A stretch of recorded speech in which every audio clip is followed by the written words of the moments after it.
Mike and offered my apology to him for the way I handled the questioning. I think it's important to understand that my standards relative to how we work with the media on a day-to-day basis need to be higher, and I take responsibility for that, and I'll be better in the future. And understanding also the way I'm thinking after a game, and we've mentioned this a couple of times in here, the emotions of the game right after it. I haven't watched any film. It's difficult to make those assessments of specifics. And I'm going to defend my team. I'm going to defend my players first and foremost. But having said that, I publicly apologize to Mike, and he's an outstanding reporter. He works hard, and we'll do better moving forward. So I just wanted to address that in the outset. As it relates to the game itself, obviously, it was a great atmosphere. I think our fans did a great job of showing up as we kind of challenged them last week to make that a home field advantage. I thought they really did.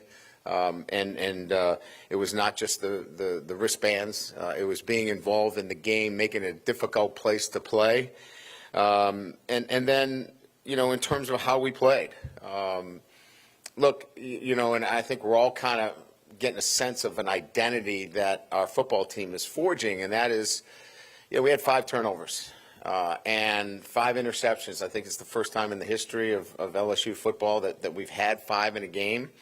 And we're going to play to that strength. And we did offensively on actually 3 occasions when the analytics said to go for it. I decided to punt the football in that game to play field position, and it came up big for us because it resulted in a score. So, we played a tough opponent. That Florida team was desperate in the way they played. Their defense is stout and physical, and they're a football team that is difficult to play. And I'm proud of our guys' performance.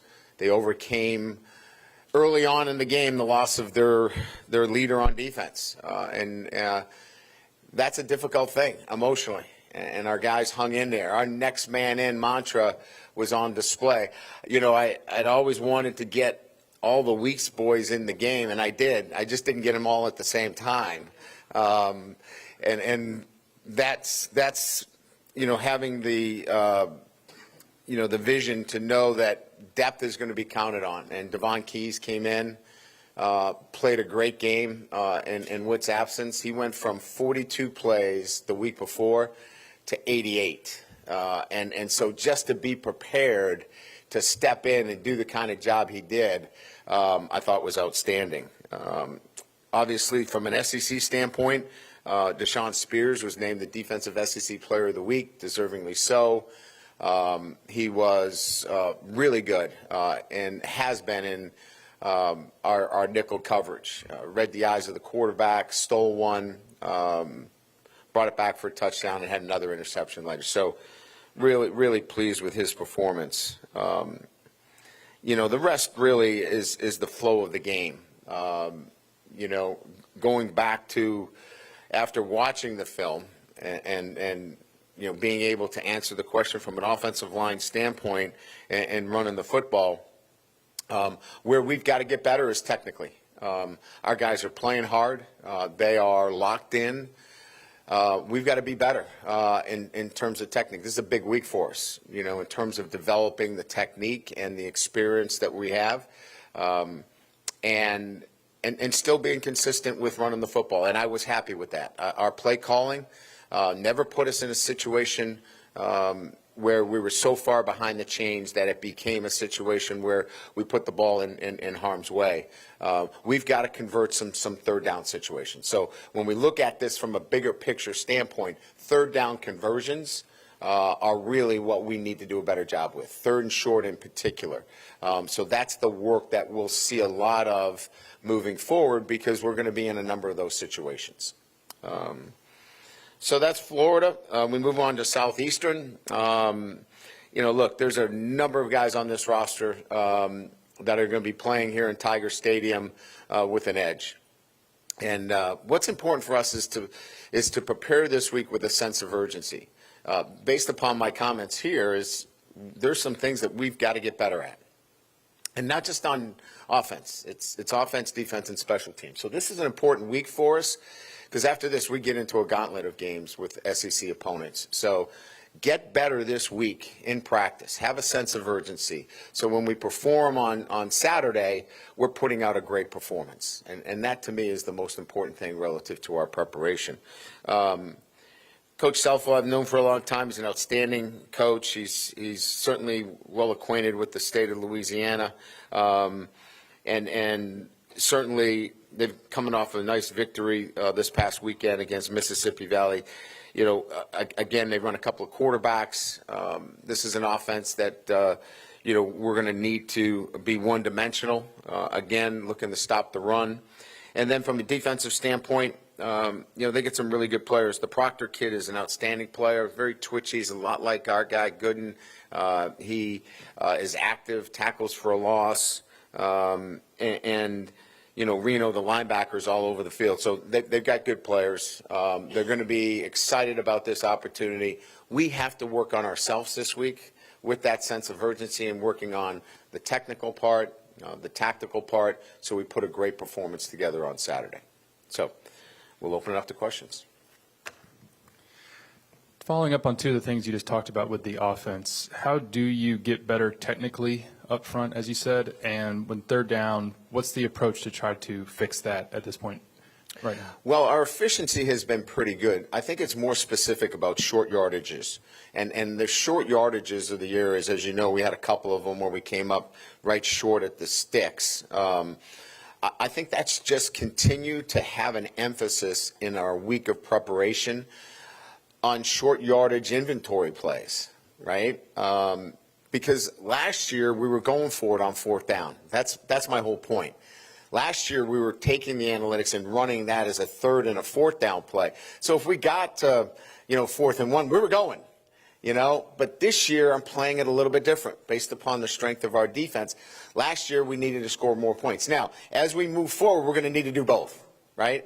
So I think that's really about how we operate in the week of practice in terms of developing an inventory. These are our plays. This is what we're going to look at in third and short situations. We just have to continue to develop. We're playing a redshirt freshman at right tackle, and you know, we're playing a group of guys that are playing together. Paul hasn't played a ton. Cohen hasn't played a ton. Tyree hasn't played a ton. So these are guys that are still growing and developing. And I said this after the game, I'm bullish on this group. I think they're going to be really good. As we can continue to develop, they're going to be a good group, but we got some work to do. Coach Garrett Nussmeier, are there some mechanics and things that maybe he's gotten away from that he needs to refine a little bit, or what do you see out of him? You know, I'll be honest, and I wasn't going to get into this, but with you guys I will. You know, he's been slowed a little bit with a torso injury, and he's fighting through it, and he's getting better. And he's not going to be able to really shut it down until we get to the bye week. And I'm not saying that has had any of his troubles. I think he is a symptom of what I just answered from Wilson in that, you know, we're not ripping it, you know, on fourth down. You know, we're taking some plays away from him as well. And he's done a really good job. I think he managed the run game as well as he has all year. We got to let him get the ball out to the playmakers. That would be more of what has to happen. And then we've got to keep him healthy. That's the most important thing. You mentioned after the game that you might use more I formation. You don't have a fullback on the roster. So what do you do at fullback? Well, I mean, when we're fully, you know, loaded relative to our personnel, you know, you can use your tight end in that position. And a lot of times he is today. Matt, the tight end in the NFL really is the fullback. Very few have a fullback on the roster unless he's just a, you know, outstanding special teams player as well. But the point I'm making is we need to get into formational looks that allow us to have the best success in third and short when you know everybody in the building knows you're going to run the football. And so whether that's a fullback or whether that's two backs in the backfield, whether that's, running the quarterback, all of those things have to be on the table. Pyburn looked really good at fullback. I don't think we're going to change his role to just fullback, but certainly could play on both sides of the ball. I have a question about the defense. Yeah. Just can you kind of clean some things up with Witt? Is he available? And then just elaborate a little bit more on West. And then the rest of that room, how much they did step up and kind of hold the rope there. Yeah, I think, Witt's situation is kind of what I talked about, right, and had a conversation. That's something that we're going to have to deal with after the season when it comes to rules and things of that nature. We all know, I think we all understand what targeting looks like, but trying to make a play on a runner and he ducks his head and you make a tackle, to throw a guy out of the game for that, obviously you've heard my feelings about it, and I think there's a lot of people that agree. So he'll be back, right? He'll be able to play this weekend. West was a calf injury. I said to our staff in the meeting, to Blake, it was a gastroc injury, and he's a Tulane grad, but he still didn't know what a gastroc was. So I thought that was a good thing for a defensive coordinator not to know that. But anyway, it's a strain, so it's the same thing, right? Is it a first degree, second degree? It just depends on how he responds. He'll be back out on the field, whether he's ready to go. I think we've listed him as questionable. We don't have to do that, obviously, because it's not an SEC, but I think he's questionable. We'll see how it goes during the week. And finally, I'm sorry. Look, I'm piling on, right, to your question. But you mentioned about depth, right? And I want to mention him again. Devon Key's coming in. Tylen Singleton coming in. Those guys had to step up for us in a big moment. We had a lot going on. We're calling blitzes, simulated pressures, and those kids did a really nice job. Coach, with Garrett and with the passing offense in general, how much of what you guys are trying to do with the passing offense is also kind of a reflection on the state of your offensive line and, wanting to help those guys as they, try to gel and come together? Yeah, look, I would be honest with you. We didn't give up a sack, and that is a really good defense. That is a really good defense. So I'm pleased there. I mean, if we need to go out there and throw the ball 50 times, we're capable of doing that. I'm not sure I want to play that way, nor do we have to. Now, there's going to be some times in the SEC we're going to have to score more than 20 points. Let's get that straight. I think we all know that. So this is about continuing to develop the areas that need that work, and it's our running game. I believe we can throw the football every down if we need to, and I believe that we can protect effectively. So this is really about trying to work on your weaknesses and develop them as we go through this week and moving forward. No specifics, but are you happy with the start of your 2027 recruiting class? Very much so. Yeah, very much so. It gives you a glimpse at, obviously they watch our defense play. A lot of those guys, the defensive commits were there. Obviously, we have some offensive commits there that are exceptional, and I still think there's more out there for us. So pretty excited about the momentum. Brian, your offense this year has probably been at its best with a little bit quicker tempo and no huddle. How do you decide how to balance that without wearing your defense out? It's a great question, and we felt the same way, right? That maybe we were trying to be too perfect, right, in our play calls. Let's just go play. Let those guys get the ball in space and play. And the same thing with Garrett, doing a little bit too much, checking every play. He's so smart. I mean, he can manage the whole thing, but sometimes, less is more. And I think as you continue to go, into the fourth week, we're developing what that identity should look like from an offensive standpoint. Obviously, there's a lot of aspects on offense, coaches, players, and whatnot. But for those who are critical of Joe Sloan and the job he's doing as the offensive coordinator, what would you say to them? Yeah, I had to answer questions of being critical with Blake last year, right? I mean, he is doing what he's asked to do to manage the games the way we need to play. We have a top 10 defense, I believe, in the country. And we need to play to that strength. And so sometimes you have to pull back a little bit here and there. He's being a great coach from that perspective. Because, look, offensive coordinator, they want to score points too. But sometimes I'm tapping the brakes here a little bit in those situations because that's going to be the identity of this football team. Going back to the targeting situation. Yeah. Should there be the equivalent on that, like you have in basketball, of a flagrant 1, flagrant 2? Stop making sense. I feel the same way. Here's what happens. When that argument is made, right, unfortunately on the other end, they immediately say, well, targeting is down, concussions are down. But a guy sat out a game, and I don't know how to coach him differently. I don't know what to tell him to do differently. And you're going to throw him out of the game. That makes no sense to me. So I think common sense at some time has got to get involved in targeting. And if common sense gets involved, maybe we'll get an answer.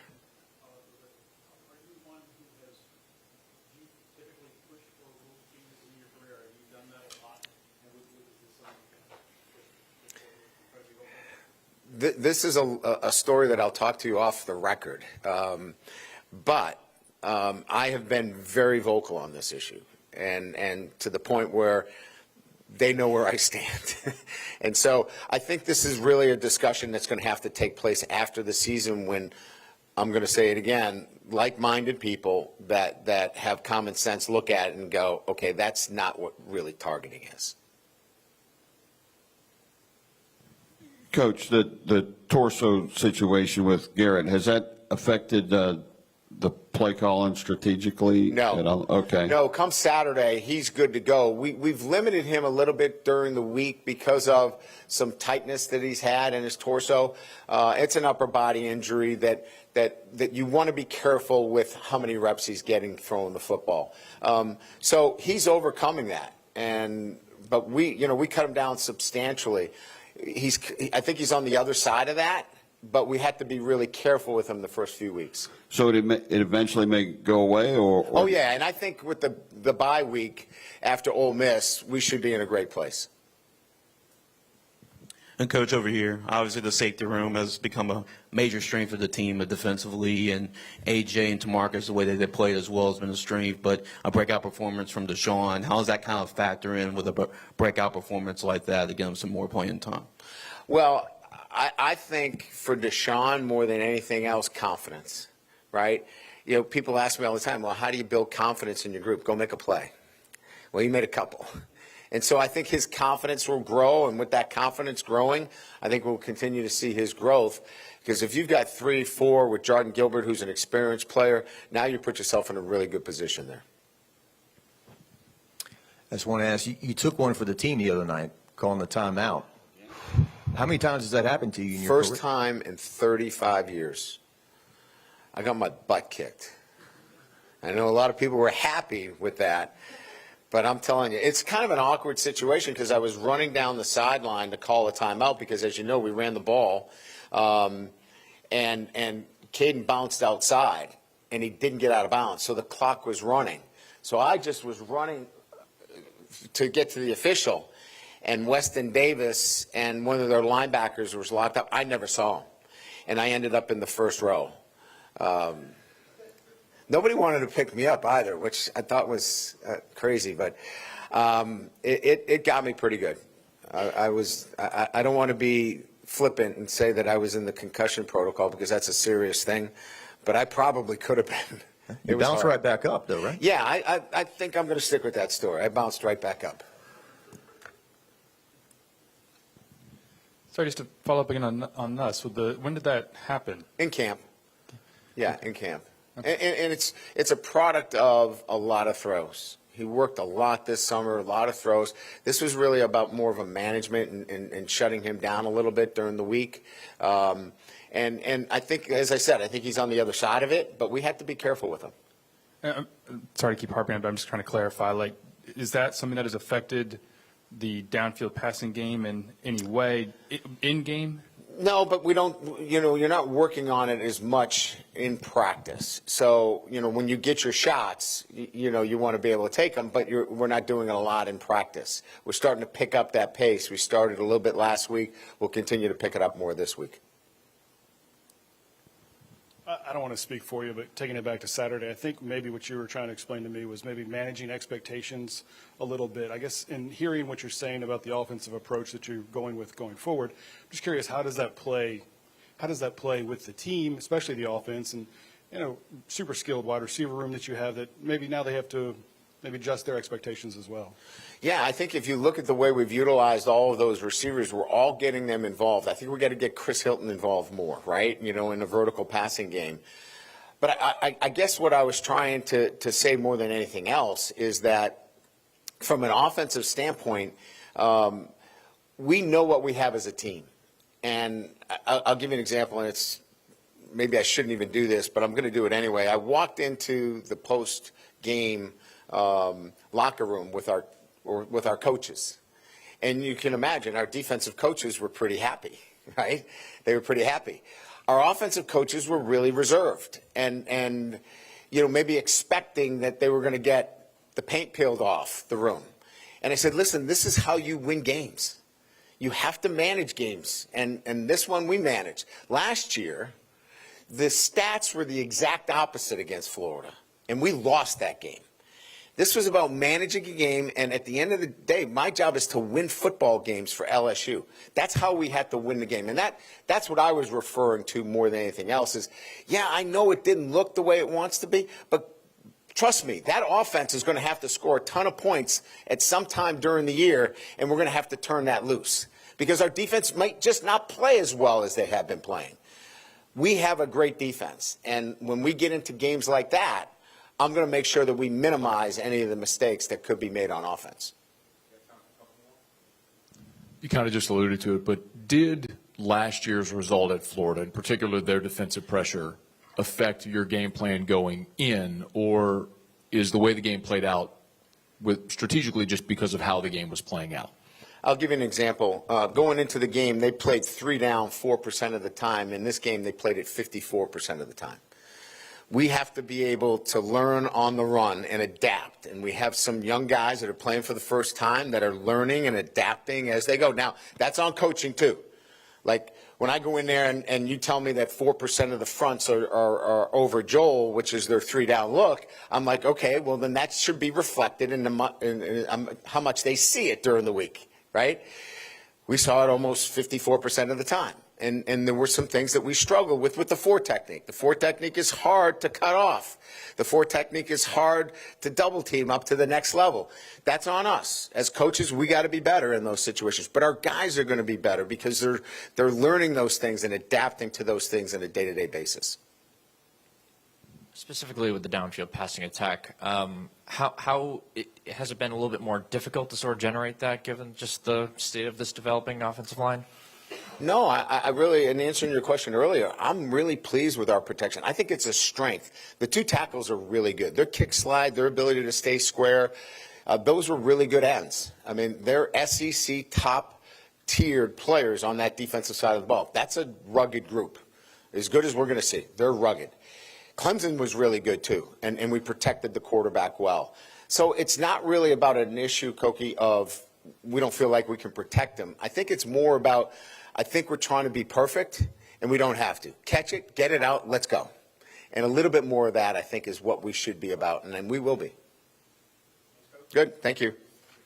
Thanks, Mike. Appreciate you.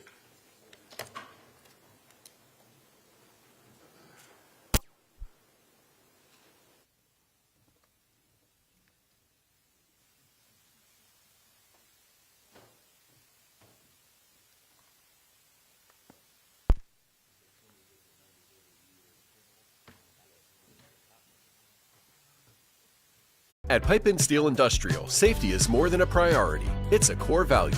We uphold the highest standards not only in the quality of our products, but in the practices that ensure our team's safety and success. Pipe and Steel Industrial, your trusted partner in industrial pipe fabrication.